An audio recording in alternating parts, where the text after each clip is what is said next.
Hello दोस्तों, जीव विज्ञान के इस प्रैक्टिस क्वेश्चंस के वीडियो में आपका स्वागत है। ये प्रैक्टिस क्वेश्चन जीव जगत अध्याय के हैं। इस वीडियो में हम जानेंगे कि जीव जगत से किस प्रकार के प्रश्न पूछे जा सकते हैं। पहला प्रश्न है, जीवों को वर्गीकृत क्यों करते हैं। अब दोस्तों, इस प्रश्न में हमसे जीवों को वर्गीकृत क्यों करते हैं उसके हमसे कारण पूछे गए हैं। तो इसको हम बिंदुओं में इसका उत्तर हम लिखेंगे। तो आइए इसका उत्तर जान लेते हैं। जीवों का वर्गीकरण निम्न कारणों से किया जाता है। पहचानने में सरलता होती है इससे, और इससे अलग अलग स्थानों पर पाए जाने वाले जीवों का अध्ययन भी हो जाता है। जीवाश्म के अध्ययन की वजह से हम जीवों को वर्गीकृत करते हैं। टैक्सा के विकास को जानने में मदद करती है, यानी कि जो वर्गीकरण है वह टैक्सा के विकास को जानने में मदद करती है। समूहीकरण सभी प्रकार के जीवों के अध्ययन में मदद करता है, जबकि व्यक्तिगत रूप से उन सभी का अध्ययन करना असंभव है। यह समानता और असमानता को सामने लाता है, जिससे विभिन्न समूहों के बीच संबंधों को जानने में मदद हो जाती है। आइए दोस्तों, अब आगे बढ़ते हैं और दूसरे प्रश्न की ओर चलते हैं, जो कि है द्विपद नाम पद्धति के सार्वभौमिक नियमों को समझाएं। अब दोस्तों, इसके बारे में हम अपनी पिछली वीडियो में भी पढ़ चुके हैं, और यहाँ पर आपको सिर्फ इसके सार्वभौमिक नियमों को बिंदुओं में लिखना है। ये नियम आपकी एनसीईआरटी किताब में भी दिए गए हैं। तो आइए अब इसका उत्तर जान लेते हैं। द्विपद नाम पद्धति के सार्वभौमिक नियम निम्नलिखित हैं। जैविक नाम प्रायः लैटिन भाषा में होते हैं और तिरछे अक्षरों में लिखे जाते हैं। इनका उद्भव चाहे कहीं से भी हुआ हो, इन्हें लैटिनीकरण अथवा इन्हें लैटिन भाषा का व्युत्पन्न समझा जाता है। जैविक नाम से पहला शब्द वंश नाम होता है, जबकि दूसरा शब्द जाति संकेत पद होता है। जैविक नाम को जब हाथ से लिखते हैं, तब दोनों शब्दों को अलग अलग रेखांकित अथवा छपाई में तिरछा लिखना चाहिए। यह रेखांकन उनके लैटिन उद्भव को दिखाता है।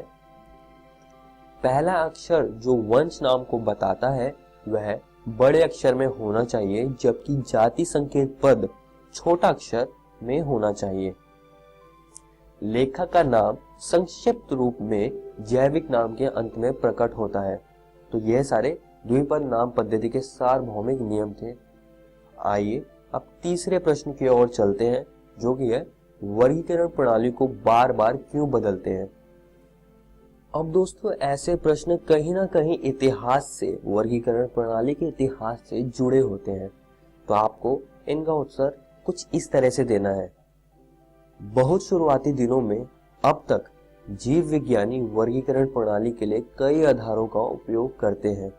ये आकार की शरीर रचना विज्ञान, कोशिका विज्ञान, शरीर क्रिया विज्ञान, ओटोजनी, फाइलोजेनी, प्रजनन, जैव रसायन आदि है।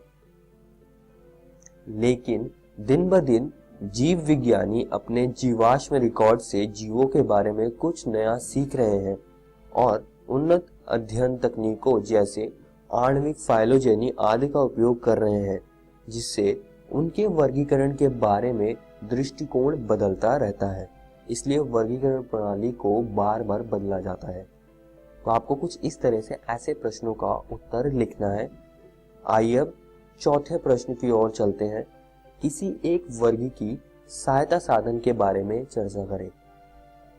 अब दोस्तों, हमने कई सारे वर्गी की सहायता साधनों के बारे में पढ़ा था। उनमें से आपको किसी भी एक का यहाँ पे वर्णन करना है। तो यहाँ पर मैंने हर्बेरियम को लिया है। आप चाहें तो किसी भी दूसरे वर्गी की सहायता साधन को ले सकते हैं। तो आइए अब हर्बेरियम के बारे में यहाँ पर लिखते हैं। हर्बेरियम में पौधों के एकत्र नमूनों को कागज की शीट पर सुखाकर दबाकर परिरक्षित करते हैं। ये नमूने सूचना सहित भविष्य में अध्ययन के लिए वनस्पति संग्रहालय में सुरक्षित रखे जाते हैं।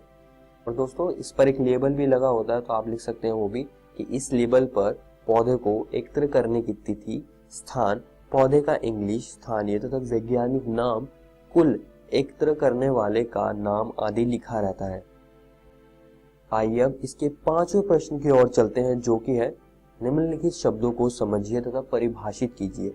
अब दोस्तों यहाँ पर दो शब्द दिए गए हैं, संघ और वर्ग, और आपको इनको से परिभाषित कर देना है क्योंकि इतना ही प्रश्न में पूछा गया है।